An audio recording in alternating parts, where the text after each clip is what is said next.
We are live. Welcome, everybody. Nice to see you again. Another Tuesday, another week has gone by. Busy week over here with filming videos, editing things, making new arrangements, shipping out guitars. Actually, 4 guitars right now are out on their way to their new owners. So I am closely monitoring all of that. But wanted to do this stream and have a chance, I don't know if I've done it yet, is side by side compare these 2 amazing French guitars by absolute legends of French lutherie. Hello, Javier, good to see you. All right, tuning in from Mexico City, awesome. Nice to see you, hope everything's going well. Nice start to your new year. I'm going to wait for a few other people to join in. While I do that, I'm going to tune up this guitar because I just changed the bass strings. I realized that this one's been played a lot and the bass strings were just totally dead. So I just put on fresh bass strings. And they are stretching as you would expect. Robert, good morning. Bob, nice to see you. Good morning, good morning. It's a dreary day here in Austin, Texas, but we are going to brighten it up with some music. And for some reason, it tells me no one's watching, even though I know a couple of you are here. So I'm sure there are folks joining in now.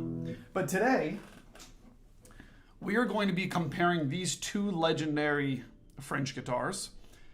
Daniel Friederich over here on my right. Is this y'all's right too? I'm not actually sure. And then on my left here, I have a Dominique Field. Now, they're built in very different years. This one, the Friederich being built in 1968, and the Field being built in 2001. And if you're interested, I mean, this is kind of what some 30 years of aging to a spruce top can do. You might think this is cedar. This is spruce. They're both spruce tops. Notably, this Friederich is the recital model Friederich. It is not the one with a carved headstock and a number on the label, but they are also very sought after because they're a little bit lighter weight with a little bit thinner neck. So the guitar has a little bit more resonant of a feeling to it. And this Dominique Field is from 2001, is number 146. Has a beautiful Madagascar rosewood back and sides. And this Friederich has Indian rosewood, as usual, for Friederich guitars. Almost all of them are Indian rosewood. Hello, G Guy. Nice to see you here. All right, I see some people tuning in. If you're just joining, let me know where you're tuning in from. Across the world or across the state, across the city. We're going to be comparing these 2 French guitars. Both spruce top, both incredible in their own ways. So this is going to be fun. Right now I'm holding the Friederich so much because I need to get it in tune because I just changed the strings. They were super dead. Like thuds, just like it sounded like I was doing. You know? Some of you let your strings get to that, I know.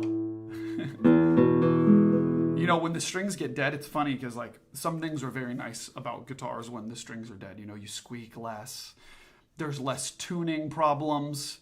Well, when they're really dead, there becomes more tuning problems. But when they start to unwind. But sometimes it is really nice to not squeak and these types of things. But it sort of slips away from you, that idea of the sound of when the strings were new, you know, the bite that the sound has to them. And it's so inspiring when you put new sets of strings on. I mean, listen to that 6th string. It's a little bit brighter than it normally would be because they're brand new, but...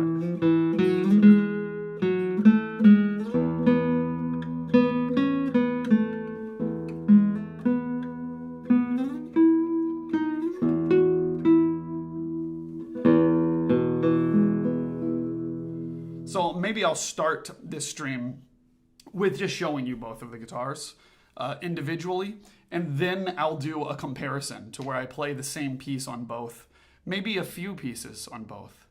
Does anyone have suggestions for pieces that they would like to hear on both guitars? I'll make sure that I can see what you guys are saying. There we go. Cool. All right, we got quite a few people tuning in. Hello, hello. And we'll get started here in just a second. Oh yeah, I was gonna say, should I flip on another light? But I think we're okay. All right, after I get this thing in tune.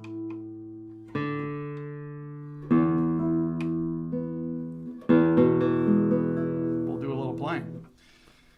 All right, well, it's been quite a few minutes. We'll go ahead and get started. I'm gonna introduce both of these guitars, and then afterwards I'll do a comparison and answer any questions that you might have about them. Hey, Roskill, good morning. Hello, thanks for making me jealous again. Yeah. Oh, that can happen. But don't worry, you can still make music on the guitars you have. Oh, you saw I was playing, say, Perguntar. Yes, okay, that could be a cool one. Do you have a preferred string for cedar and likewise for spruce? No. I would, if I come to that point, I'll consider myself a crazy person. No, I don't have like set guidelines for strings as far as like what I prefer on different, woods and things like this. But I do typically prefer a nylon first string. And all the time I'm surprised by strings, by the way. For my professional page, just under my name, I'm a D'Addario artist, so I use on my guitars all D'Addario strings. However, on this channel, it's a separate entity, and so I experiment a lot. I mean, I always experiment a lot with strings, but sometimes I'm very surprised by a set of strings. I'll get a guitar in, and then I'll message or email the person that sent it and say, "What strings are on here? This sounds great." And I think it really has to do with getting to know a guitar and trying a lot of different sets, and eventually you settle on something that sounds good. And sometimes it's worth listening to the recommendation of the previous owner because they've gone through that process. Justin asks, in your opinion, what's the difference between the tensions of strings, I think you mean, and how do you decide or suggest which to play? You know what? I would almost always stay away from two different tensions, which would be extra high tension and really low tension. Most of them probably won't make the guitar sound the best. The only reason to play really low tension strings is if you're going through some finger injuries or your guitar is super long scale length. Even then, I don't think that would be a good idea. Probably won't sound so good.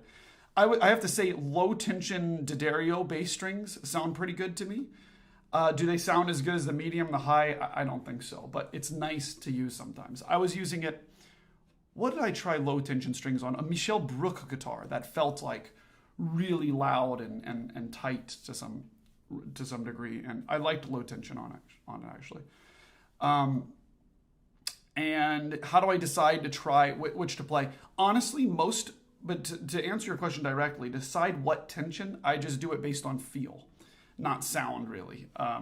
Occasionally the first string I'll make a decision based on sound. I'll try medium and high tension first strings, which feel very similar to me.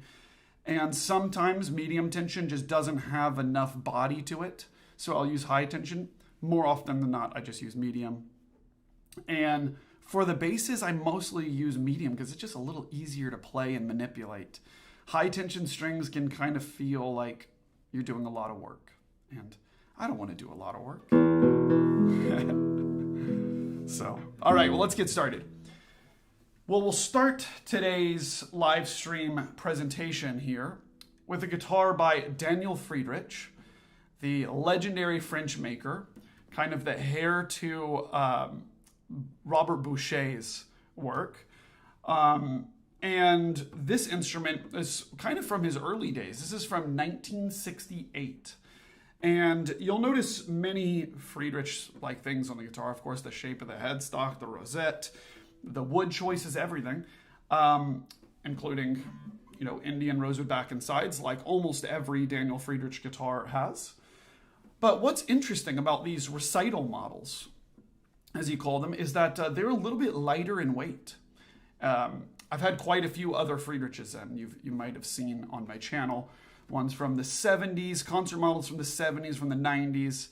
And these are much heavier, those are much heavier guitars because the sides are doubled and some other little interior things. Also the necks, as they get older, they seem to get thicker and wider, as in the shoulders of the neck.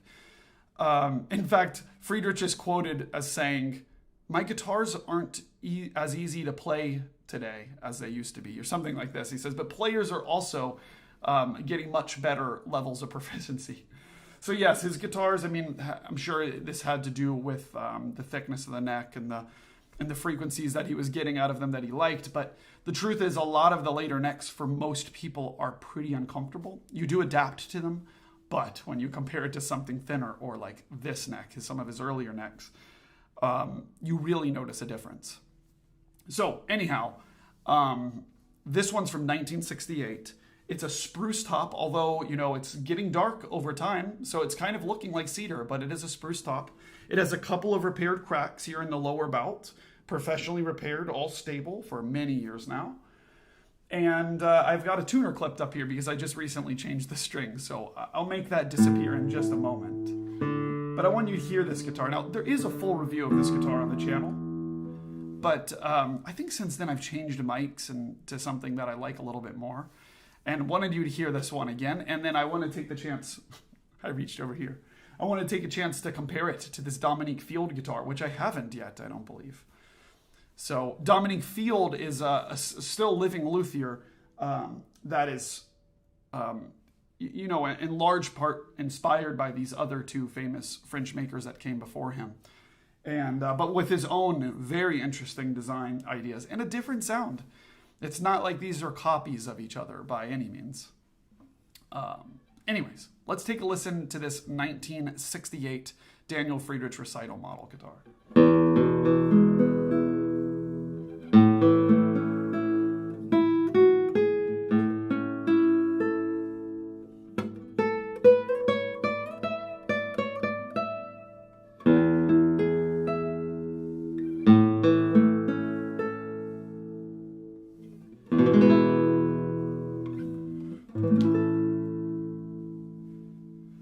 You know, I would characterize this sound that this guitar has with in a very similar way that I describe lots of his instruments. In fact, really, I feel like this comes across in the video of the 1994 one and the 1979 Friederich I had.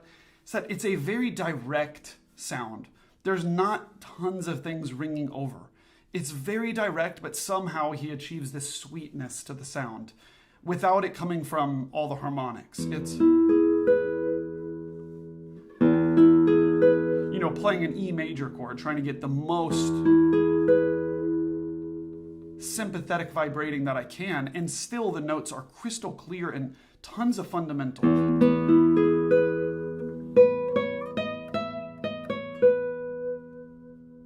You hear, so this is one thing that you can do. If you have your guitar in your hand, and let me know if you're doing this. I see there's 15 people here. That's pretty cool. If you have your guitar in your hand, after I finish saying what I'm saying and you see me demonstrate it, just mute me for a moment, mute your speakers, and try this on your own. Play something in E major if you can, right? And if you're not sure where you're at on the fingerboard, you know, play a low E, and then play the 9th fret on the, play the 9th fret on the 3rd and 2nd strings, you know, playing E and G sharp, and then the high E here at the 12th fret. So a little bar chord, or however you can manage this. Maybe you just do this, right? And then play a little scale, right? Play a little E major scale, and see if you can hear each of those notes as clearly as you can as on this guitar. A lot of times, all the sympathetic vibration and ringing is just going to cover up these notes to where they're not piercing through. And that's what's just so amazing about this guitar. I mean,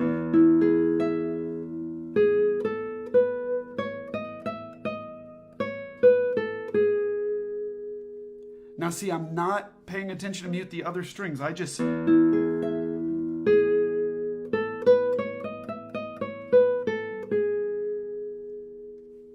that last note, the G sharp, is not drowned away by all of the harmonics happening on this guitar from playing an E major. So go ahead and mute.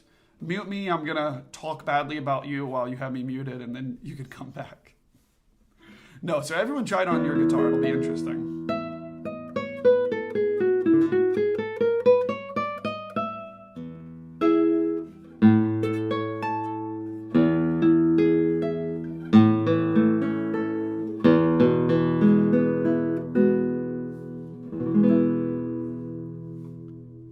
have to tune this one again. For those of you that are just joining, I changed the strings like, I was racing the clock. I saw it was 10:55, and I was like, oh gosh, I have to change these strings, otherwise it's gonna sound terrible. They were like a thud. They were like this, you know? Okay, we've got a couple of questions here. Aficionado Lure Company. Oh, that's a great name. Have you ever played any redwood top guitars? If so, what are your opinions about redwood top guitars? Yes, I've played several redwood top guitars. And I've owned many. One of them being a Bernabe that was owned by Norbert Kraft. There's a video of that on my channel. Is there? I think there is. Not on this channel. You might have to look around. Have I ever played any redwood top? Yeah, what's my opinion about redwood top guitars?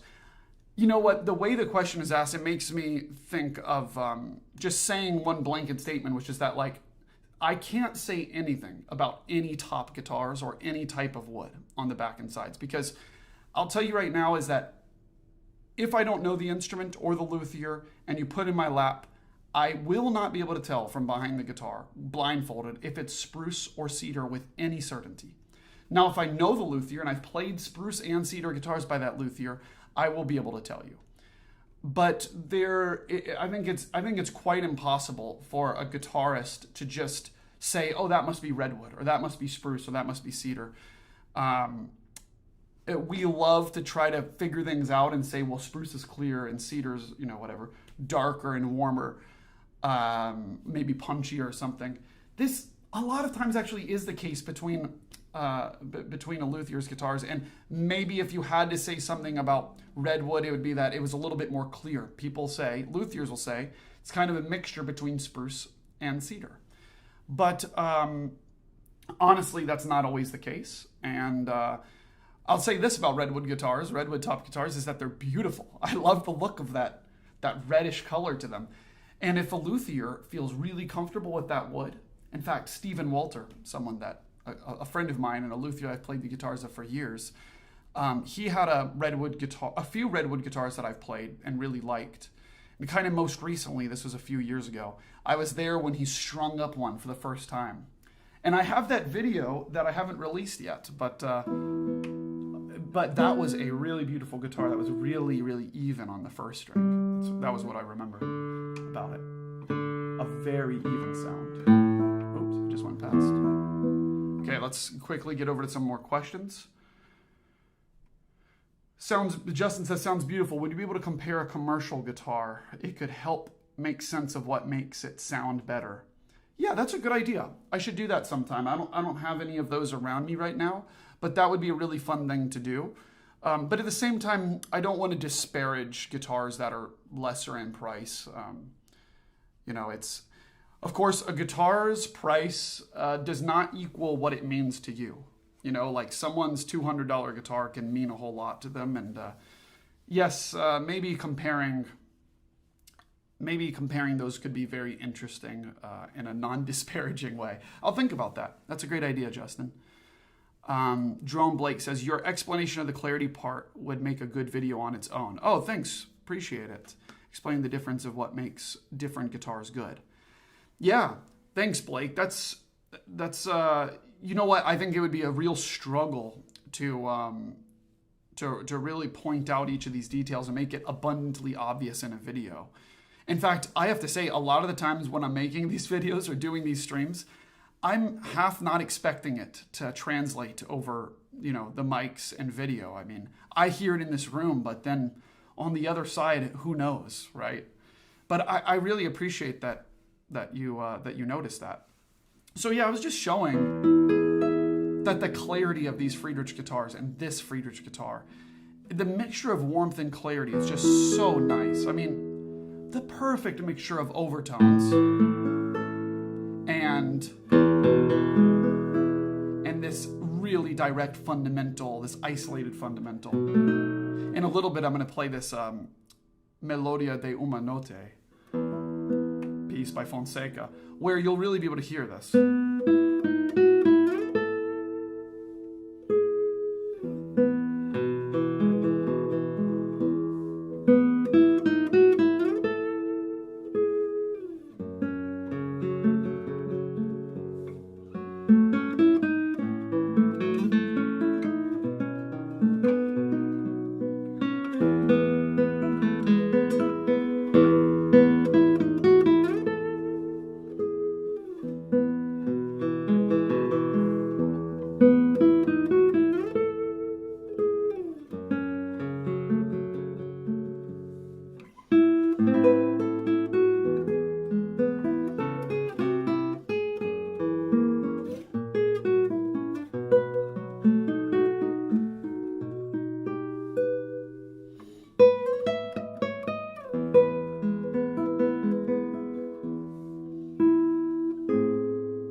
beautiful guitar. It's just fun to make music on this thing. You feel like you can really control the sound, and it surprises you here and there, you know?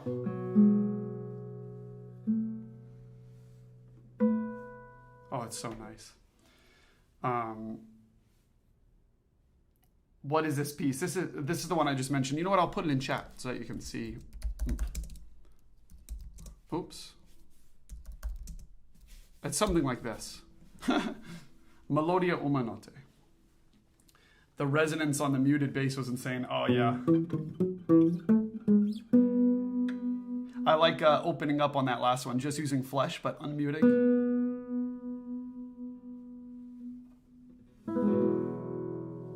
So nice. Cool. All right. I think we have a record-breaking number of people here for these streams. By the way, it's the 14th live stream, 23 concurrent viewers. And I see, you know what, a very interesting statistic is how many people watch these afterwards, which I did not expect, to be honest. I'm used to the old live streaming thing where people basically watch during the stream and then it's discarded. But it's pretty cool that you all, there's some folks that like to watch this afterwards. So I'll try to keep it interesting and not too long, but I am going to compare these two. And I got carried away playing this piece all the way through, but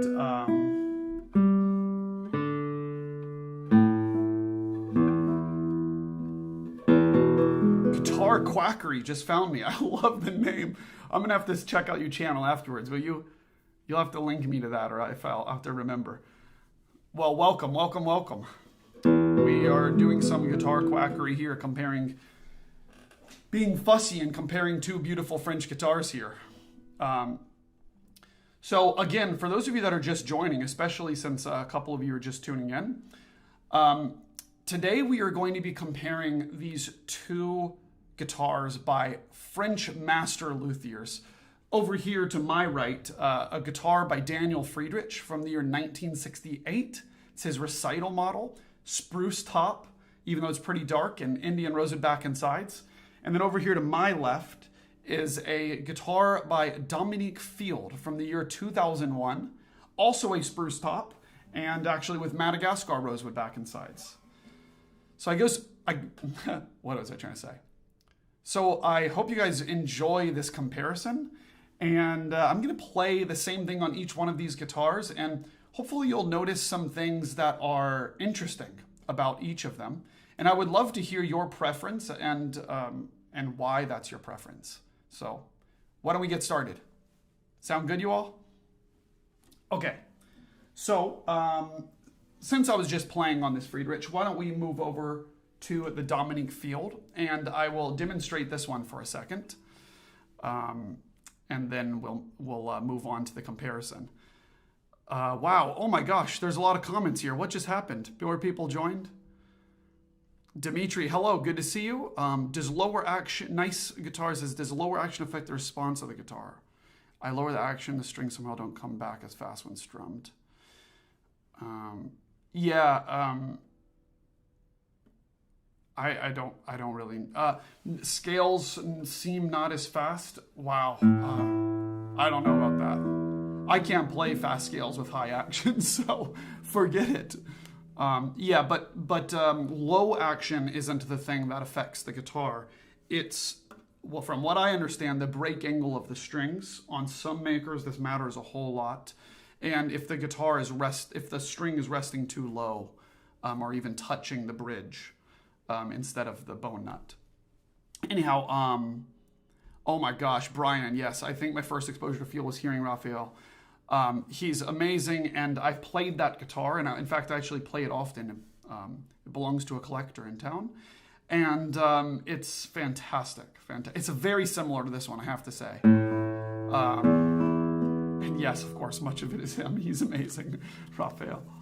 Always see your announcement. I'm usually at work, so I'm not able to watch. Maybe the same for others that watch it after. Hey, cool, Justin. Right on. Albania is here. What's up, Sergey? Oh yeah, look at that. Luthier. Awesome. From Albania. Okay. So I have to introduce you to this Dominique Field from the year 2001. By the way, there's actually several professional videos that have been recorded on this one. I've done a review on my channel, but there's other places that this guitar has been. So if you're curious or interested in maybe purchasing this guitar or this one, let me know, because there's actually great professional videos on both of these instruments. So, Dominique Field. One of the most interesting things about this guitar is just how responsive it is. So if this guitar, this Daniel Friederich guitar, has a bit of a slower bloom and warmth to it, and this Field sounds kind of like a double top sometimes. I know I'm sacrilegious, right? By saying that, but there are some things about this guitar that make you question its design. What is this? What is the design of this guitar? Because when I'm playing,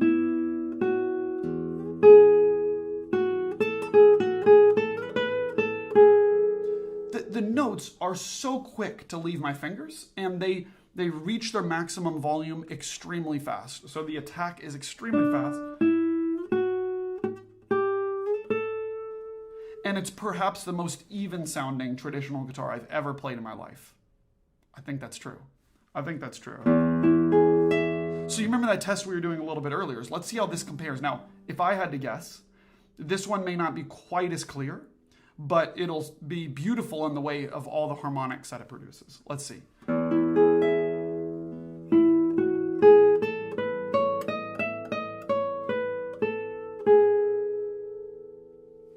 Yes.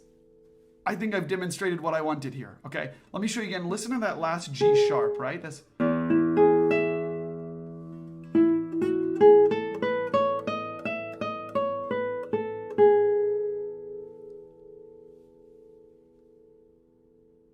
Can you hear all this? Can you hear all of the other sympathetic vibrations ringing? Of course I can mute those. This is not a big deal.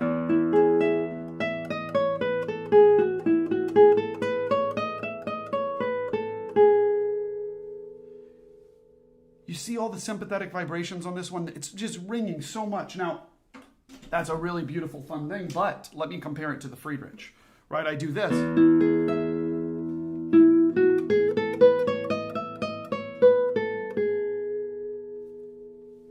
Do you see how that G sharp stays true? You see this? I think I'm able to show you here, right?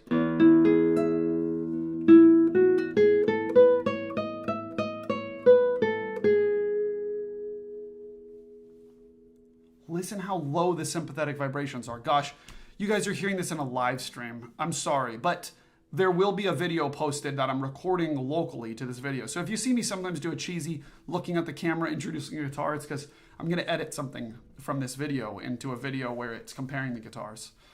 Actually, a friend of mine will. But anyways, this is so interesting. Let me shut my mouth and just do this on both guitars. I won't say anything in between.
Pretty cool. I think you can tell the difference.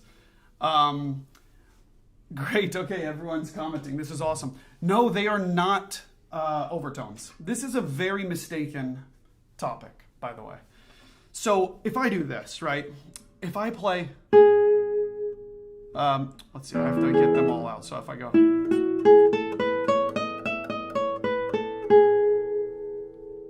You see, I mean, they are overtones in some sort of way, right? They are partials of the notes that I'm playing, but they're ringing on other strings, not the note itself. No, that's not true, Guitar Quackery. I'll get to this though. Okay, so I'll show you, all right? And here's a very easy way to show you that it is actually sympathetic vibrations. I can mute all the other strings, and I can just play the G sharp on the second string, right? All you hear is G sharp. Now, there are overtones that are very subtle and very quiet that are above that and below that, that dissipate into harmonics and everything, right? So listen to this. Now, what makes that note special in any sort of way is the combination of fundamental and overtones and which ones it achieves, right? But if I let the other strings ring, and I do like a little scale here,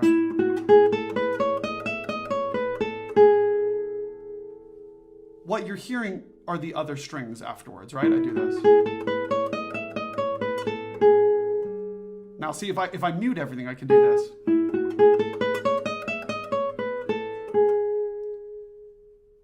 Right? And then now you have no sympathetic vibrations ringing. But the very interesting thing about comparing this with these two guitars is that I wasn't doing any muting on either instrument, and this one's sympathetic vibrations are just pumping out of the guitar, which is honestly a lot of fun. But sometimes it benefits one style of music and not another, right? If you're having to pay attention to muting the strings all over the place constantly with Baroque music, this might make it a little bit harder, but each note a little bit more special. Whereas if you don't have to worry about that, then it might make something like Baroque music a little bit more easy because you're not having to constantly mute things as much. Now, to be honest, if I was just playing the scale and say this was the ending of a piece, that's not how I would treat the notes. I would mute some other strings. For instance, the A string, I don't want an A ringing when I'm playing an E major chord or ending with E and G sharp, like. Oh, I struck open G. What a fail. But if I do this,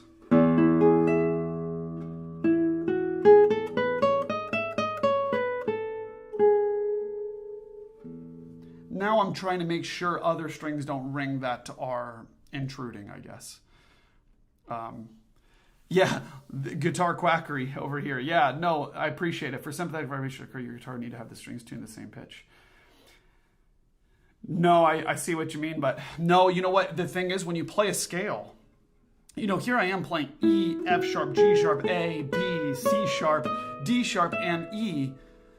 Any of those notes, fifths or octaves, are going to trigger sympathetic vibrations, right? So if I broke it down on the fly here, it's like E is going to trigger big time the E string and the A string and the high E string, because these are all fifths. These all have fifths or octaves that are that this E will trigger, right? So if I play this E on the third string, this is getting nerdy, isn't it? 20 viewers, let's see, drop like flies here, okay? Prove to me this is too nerdy. If I play this E and then I stop the E immediately, you see, you're gonna have tons. I mean, if you do that E, I mean, if you do this E, it doesn't matter. You're gonna have tons of things ringing because that E is triggering the fifth of the A string. So that A's fifth is E, and that's going to ring. And then it's also triggering the low E. It's triggering the high E to some degree. Let's see. Yeah, it's triggering the high E. So many different things. But then you hit F sharp. And F sharp's going to trigger much less, right? Almost nothing. I could say maybe it's triggering the third. It's almost nothing. And then I hit G sharp. Wow, so what's this triggering? Not so much, but let's listen. The E. Okay, so why is that? Because the G sharp is the third of E, the major third. So, see, it's actually ringing a G sharp. You hear the G sharp on the sixth string, I'm going to stop everything besides this G sharp. The only thing ringing is sympathetically the low E. See that? Now I'll stop it right after, right? See, that's G sharp. And then I hit A. Boom, right? It's this, it's this. It's that high harmonic of the fifth string, right? So this is actually one of the ones that rings that bothers me if I'm going to finish by playing an E major chord, is I don't want this, basically, you know. That A in there is kind of rude, you know, so, or maybe it's, if I did that, then it'd be perfect to let everything ring.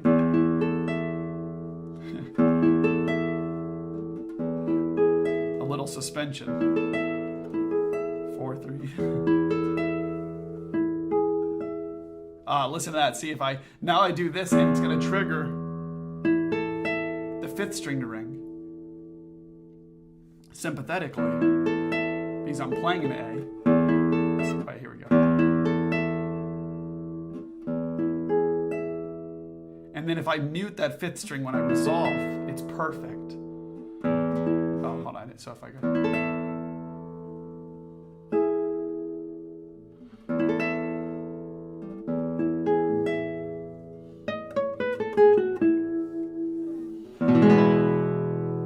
Okay, so, geez, we are getting too deep into this. Let's do a little bit of comparison here. So a little bit ago, I played this piece by Fonseca, oh my gosh, Melodia de uma Noite, I think is the name of it. And I'm going to play it now on this Dominique Field guitar, and then I'm going to go back and play it on the Friederich again. And then maybe a couple of other examples real quick.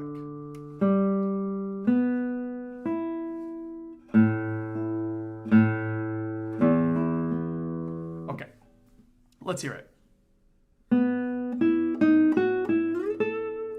Sorry, I didn't leave enough time before saying that. I was going to say, let's first play that piece on this Dominique Field guitar from 2001.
Pretty nice, huh?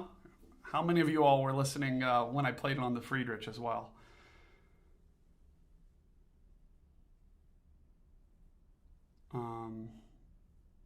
Brian says, I'm amazed at how easy it seems to get volume from these two spruces. You don't seem to be working too hard. No, yeah, these are particularly vibrant spruce guitars. Justin says he thinks he likes it on the Field better, huh? Nice. Yeah, it's a beautiful sounding guitar. You know what? I'm gonna do it one more time on the Friederich. What do you guys think? I'm gonna make it shorter. I actually didn't mean to play so many repeats. So thanks for hanging out here. I have to tune because I just changed the strings.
Wow. Well, it is certainly interesting to compare these. Okay, so everyone here in the comments, we got 21 people here. Let's see, what do you guys prefer? Guys and girls, which one do you like more? With the open B, it sounds incredible.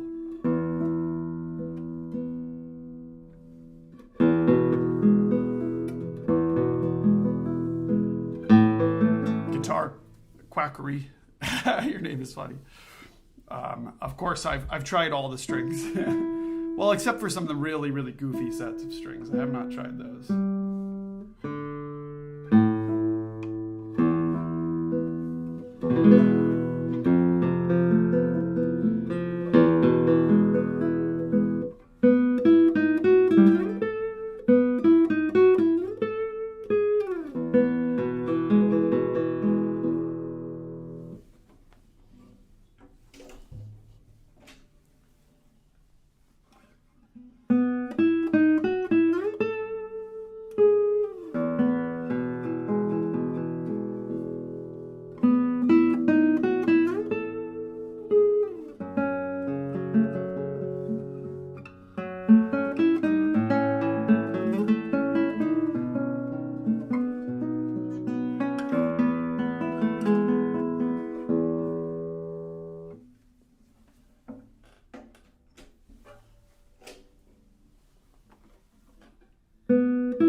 we go.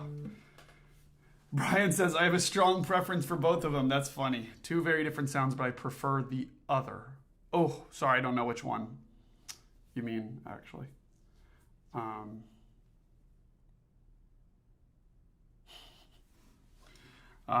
Well, great. This has been so much fun, you all, comparing these two guitars. Maybe I'll play one more piece. What do you think? Did someone request... You know what? Someone said... Was it Justin? Someone said, say a perguntar. Perguntar. I don't speak Portuguese. This is a struggle to pronounce for me. Okay, let's see. On the Friederich.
Good place to stop.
Wow, well, if I have to compare these guitars, what I would say is that this one, the Dominique Field, shines in the sustain and in the exciting sympathetic vibrations and harmonics and overtones that it brings.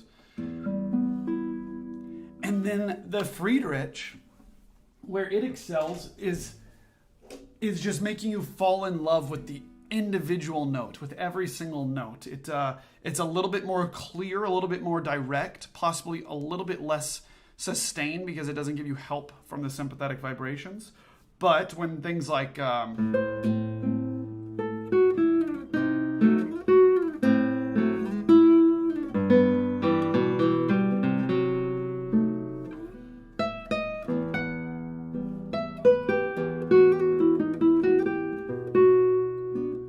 yeah, you know what? It's very, on the Friederich, it's so nice and easy to get a beautiful singing voice on it because it just, the melody, the fundamental pops out so much on this guitar.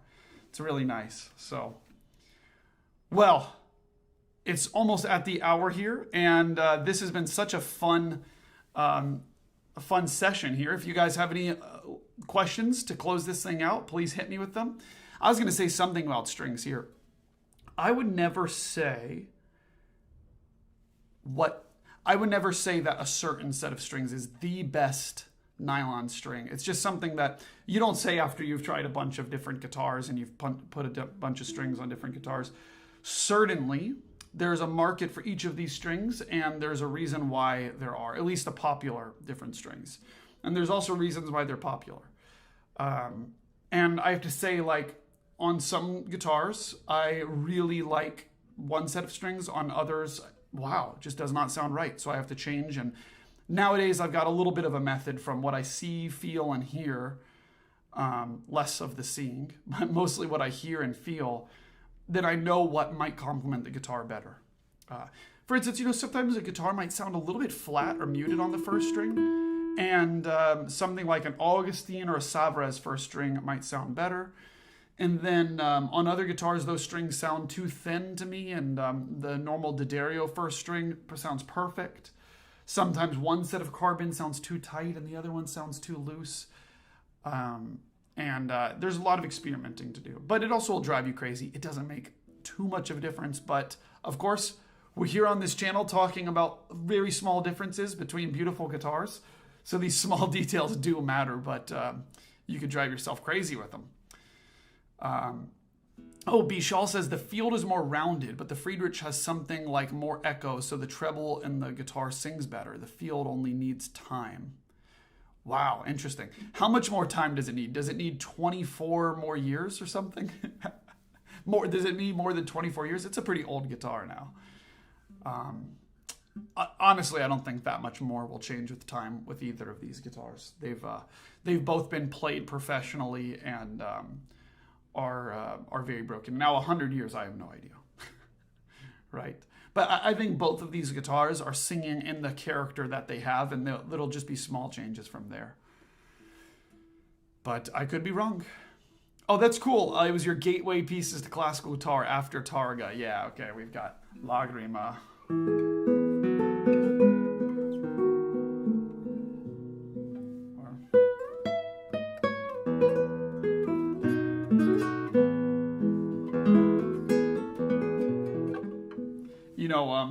Early on, I really loved listening to Grand Valse by Targa.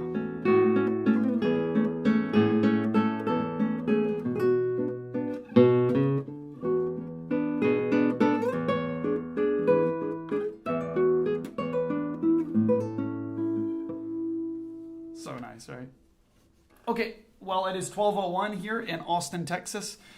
I do stream. I'm glad you're enjoying the stream. And yes, I stream at 11 a.m. Central Time every Tuesday, unless I'm out of town.